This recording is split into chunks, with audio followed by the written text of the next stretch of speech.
Gusto ko lang sabihin sa mga bumili sa akin ng musubi at ng ice candy, salamat sa inyo na madami. And may gusto lang din ako sabihin about dun sa Graham Balls. Wala kayong ilalabas na pera.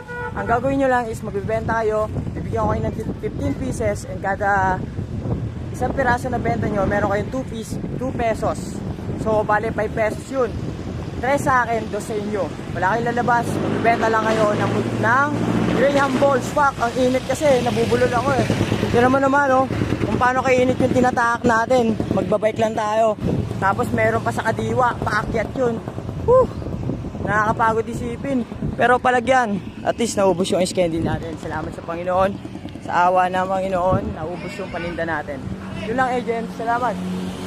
Wala na yan. Wala na. Matsalab. Wala na, naubos. Yeah. Wala na, naubos yung ice candy natin sa musubi. Dapat talaga 33 yun eh. Kaso baka maubos yung ano natin eh. Bukas na lang ulit. Salamat, agents. Creative minds, trash your crazy ideas.